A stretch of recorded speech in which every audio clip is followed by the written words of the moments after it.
wanted to be a judge who knows just what is right and wrong, and be good and be strong. And on my swan up in the air I'm flying, searching for justice, can't you see me trying? Right is the reason I go on.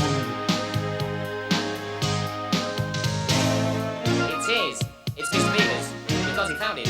But I dispute that fact because I am the lawyer defending Mr. Mouse. Yes, but then, sir, I think you're wrong. You're very pushy, but because I am a good lawyer, I know what we can do. Let's hear the judge. Yes, because only our friend Klaus can solve it. I hear the wisdom coming from the gnomes now, and all together we have got the know-how, because we are people of peace.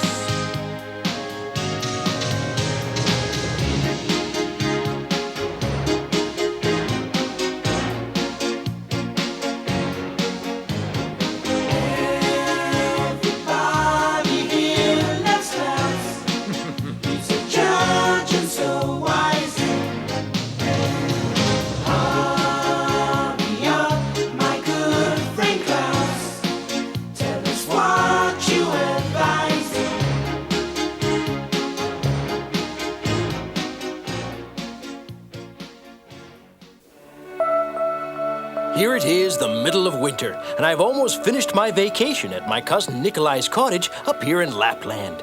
I haven't seen Nikolai and his wife Bertha in many a year. It is such a pleasure to be spending time with them again. A toast to health and happiness.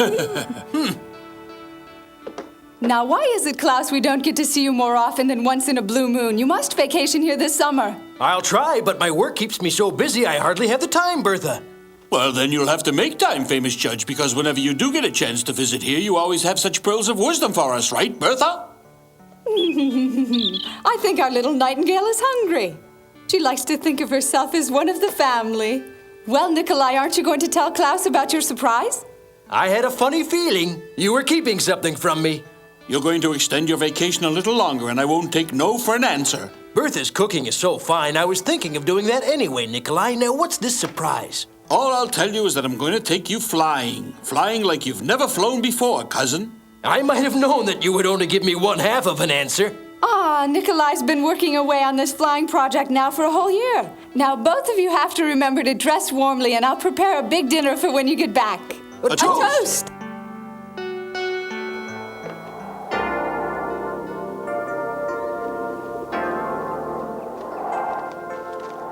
Hop on! All Ready? right. Whoa! Is this sled gonna sprout wings and fly? Wait and see! Wait and see!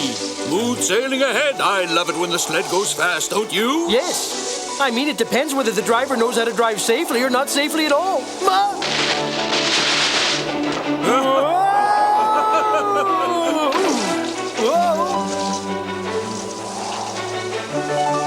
Oh boy, that was a close call back there, wasn't it? Yes, much too close a call. Do you think you could slow up? But going fast is half the fun. Don't be a backseat driver. I'll backseat drive all I want to where my safety is concerned, you big funny-headed baboon.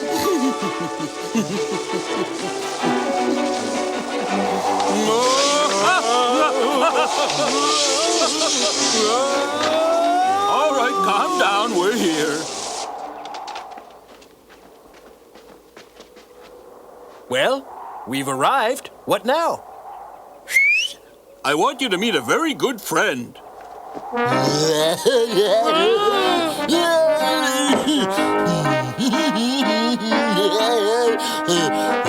Well? Are you crazy? You've summoned a troll.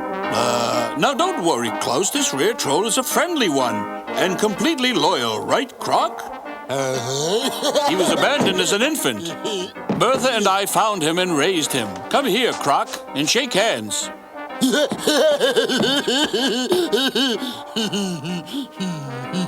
No, I can't do it. I'll have to force myself. Now look what you've done, Klaus. You upset the poor fellow. Say you're sorry. I'm sorry, Croc. It's just that I've never shaken the hand of a troll before. Can you forgive me? Thank you, cousin. Now tell him you're pleased to meet him. I'm pleased to meet you, Croc. It's a real pleasure. Well, do you have the surprise already? Lead the way, then.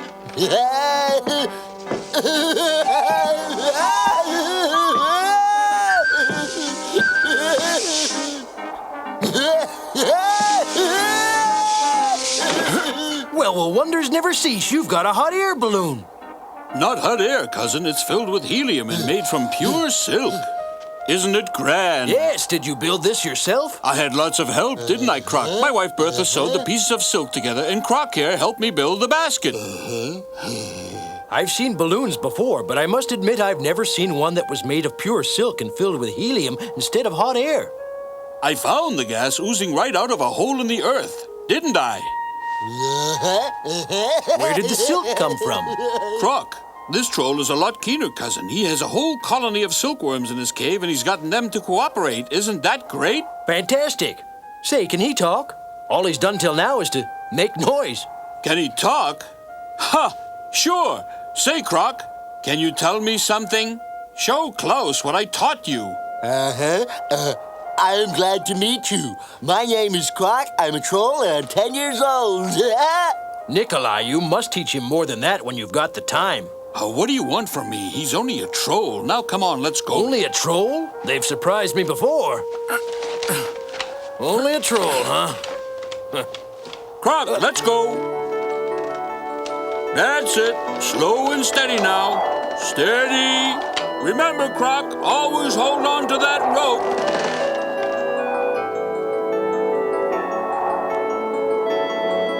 Will he be able to keep up, even if we go a little higher? There's plenty of rope. All we have to do to go higher is throw a few of these stones out. Ah. Whoa! So, how does our distinguished judge judge the view from up here? It's magnificent and so quiet up here, too. Oh, is that Croc I'm hearing?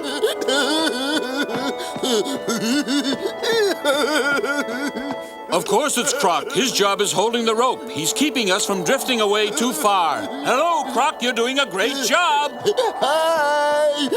Hi! Watch out! Uh-oh. Oh, looks like we've hit a rainstorm. Dear me, it looks like our trip is going to get washed out. Can you have Croc pull us down? No, there's a much easier way. I'll just let some helium out of the balloon and we'll float down gently to Earth. Oh, looks like Croc got mixed up and used the old rope, even after I had told him to use the new one. Croc, you used the wrong rope.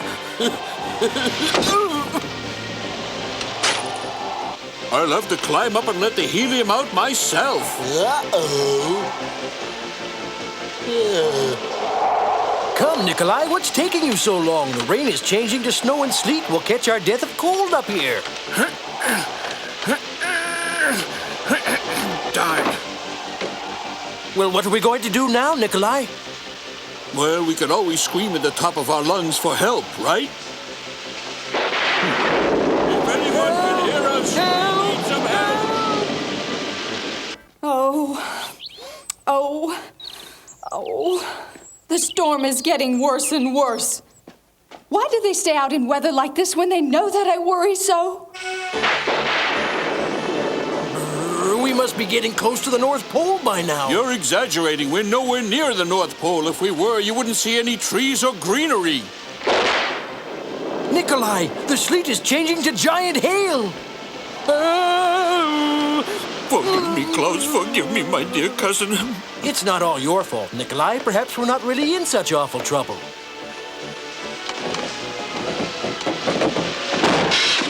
Now we're in trouble.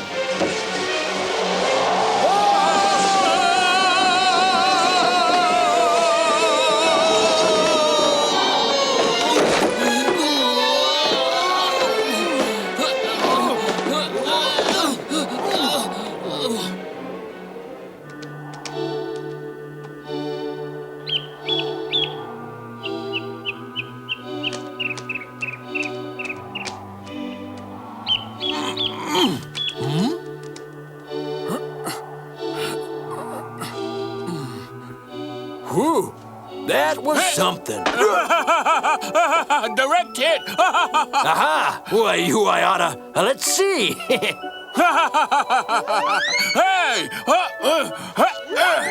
Take that! That! You may be younger than me, but I can out-snowball fight you anytime. Oh, you can't hit the broadside. Oh, God! I got you now!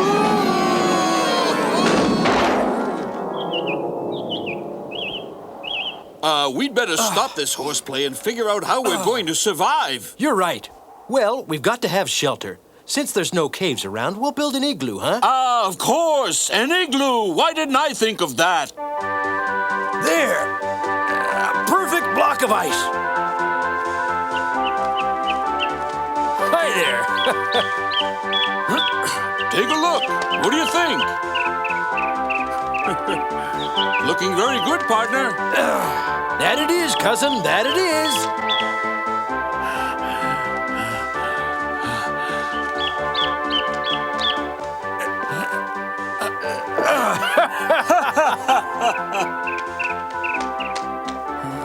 Ready with another one when you are. Not too much more to go now, hey, Klaus? We'll be done before you know it. 99 bottles of milk on the wall, 99 bottles of milk. If one of those bottles should happen to fall, 98 bottles of milk on the wall. Not too bad. Pretty good, don't you think? Well, I'd say that this igloo is so good that even an Eskimo would be proud to call it home. What do you say we crawl into our new home and get some sleep so we can make a fresh start back tomorrow morning? I agree. When faced with a tough task, there's nothing like using teamwork. This igloo has provided us with warmth and comfort during the cold night. Now that it's morning, I feel rested and ready for the new day. I feel great. I think we can get back to my cave on these little skis we brought with us without too much trouble, don't you? You're not going to drive recklessly, are you? Would you like to lead the way, Klaus, just to make sure that I don't? Well? Why, certainly. Whoa!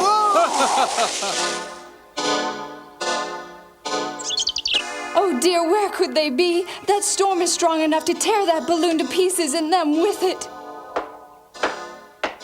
Oh, it's them, thank goodness. I'm coming. Oh, who are you? Hi there. My name is Danny, and you must be Bertha. I'm the judge's assistant. I've come to pick him up and take him home with me. He's not here. My husband Nikolai took him for a balloon ride yesterday, but they must have gotten caught in the storm because they were supposed to be back for dinner. A balloon? Where in heaven's name would Nikolai keep a thing like that? I don't know. I'm only aware that he keeps a troll named Croc somewhere and that he helps him take care of it. The storm could have carried him just about anywhere. I'll take Henry the Swan and cover the area. The troll will help us. I know that Croc's cave is by a big tree. I'm going to have to go along with you in order to find it. Fine with me. But when we finally find them, I'm not sure Henry will want to carry all four of us.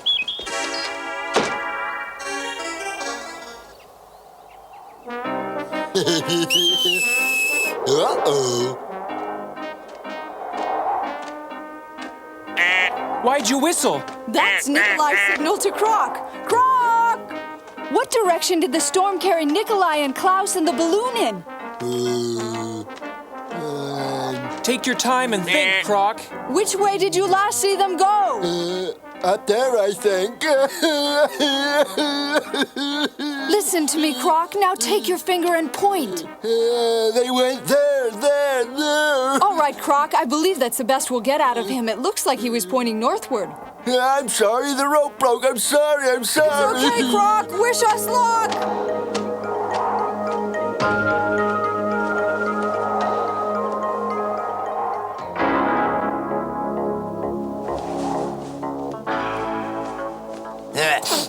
For sure, that's gnome I smell. Makes my mouth water just thinking about it. Look there.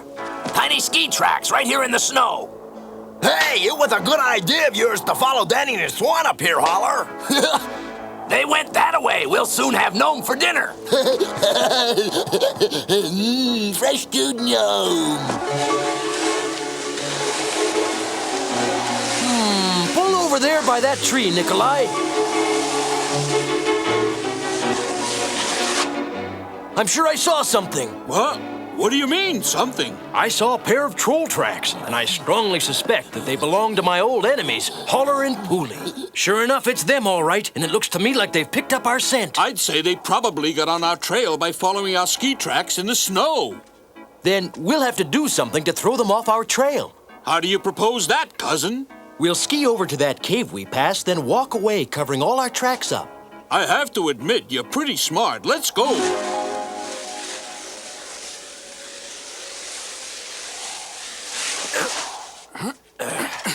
I'll cover the tracks. Oh boy, we'll have those trolls running in circles. This ought to be good.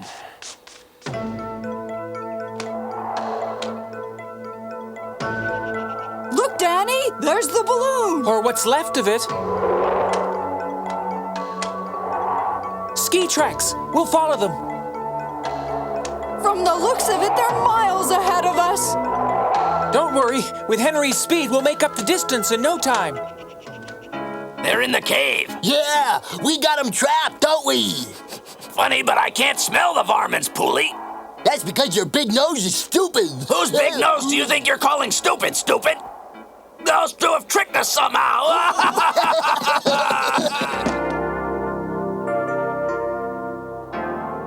We may have fooled those dim-witted trolls for the moment, but let's travel as far as we can before they catch on. Oh, there! Greetings, my friend and fellow gnome. Can we ask a favor of you? I'm at your service. What would you have of me? This is my cousin, the world-famous Judge Klaus, and my name is Nikolai. I've heard all about you. Why, you're said to be the wisest gnome in all the world. I'll venture to guess you're far from home. We're lost. Say no more. I know exactly what you mean. My name is Igor. I'd like to personally invite you both to stay in my community for as long as you like.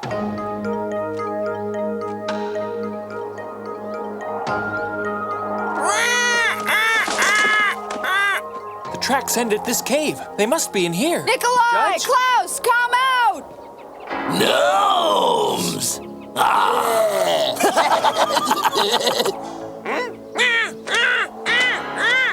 What's wrong with you, Henry? Why all the ruckus? Calm down now. We'll find them. Now we got you! Let's get out of here. Danny! Fly, Henry, fly!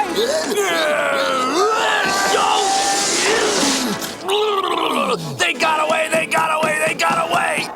Whew, that was a close call, wasn't it? Thank you, Henry. Because of that quick takeoff, we left those two trolls in the middle of nowhere. Well, let's put some distance between us and those two trolls, and find our lost travelers. Listen, everyone. I'm proud to introduce the renowned Judge Klaus and his cousin Nikolai. They got a bit lost after their balloon crashed in yesterday's storm. Hi! It's unfortunate that you had this balloon accident, but your misfortune may turn out to be lucky for me and my neighbors. You see, we've had a certain problem for quite a while, and we hope that you, with your worldly wisdom, may be able to help us solve it. The problem concerns one of our treasured dogs, Artica. Well, technically, I'm still on vacation, but since you've so generously offered us your hospitality, I'd be glad to help. I shall speak for all of us and give you the background of the situation first so that you can get the whole idea of what has been occurring regarding Artica, and thusly you can make a judgment without any guessing involved.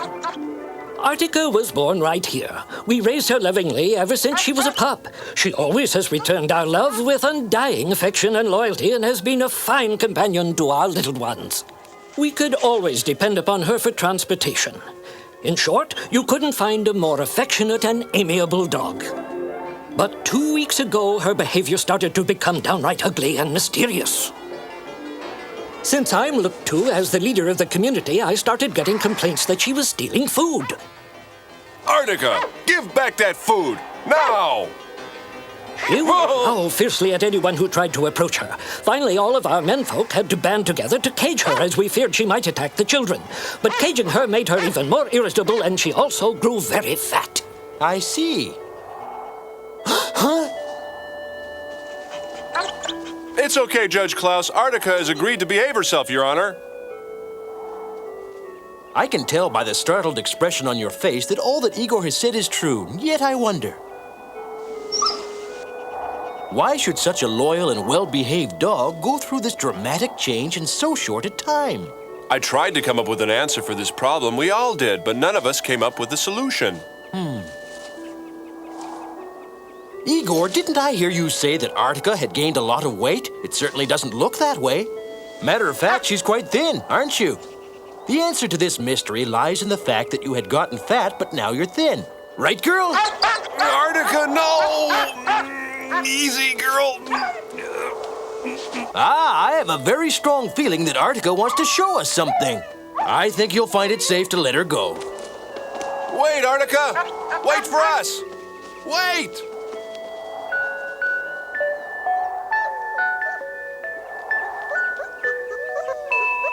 Artica! Look, puppies! Is that the answer? She had a litter. Yes, that's why she had gained and lost all that weight so quickly. And it's not unusual for a mother dog to get a bit irritable when she's nearing her time to give birth, which is also why she was stealing food. She had to eat much more than her usual share in order to build up strength to feed, let's see, 5 pups.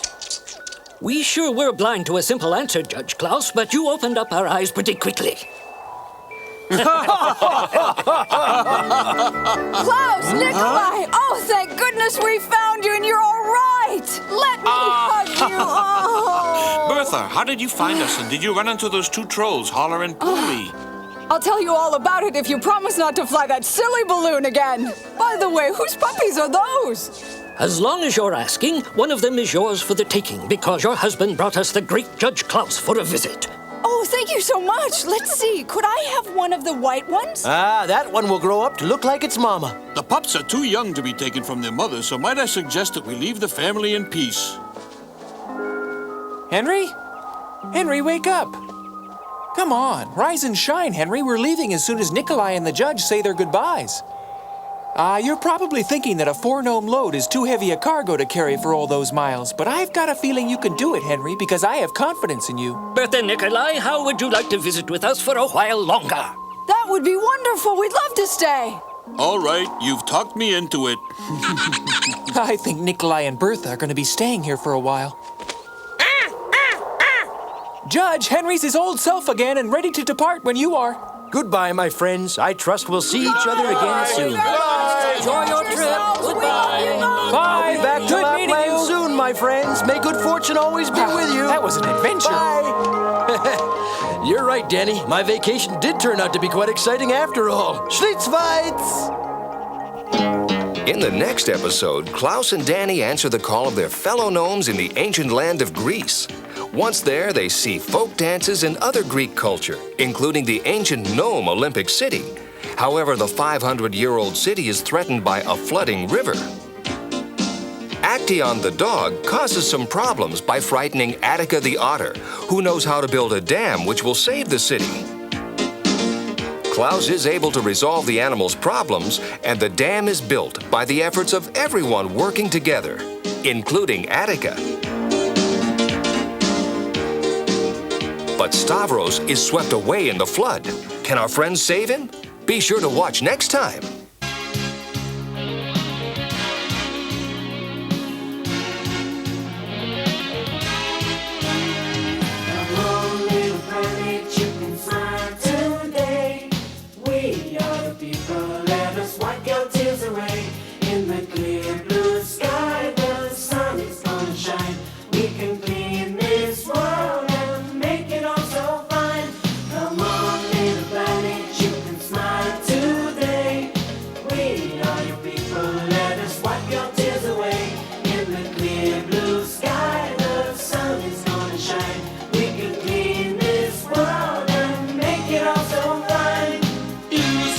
Everything is dying, all the rivers keep on crying, and there's no respect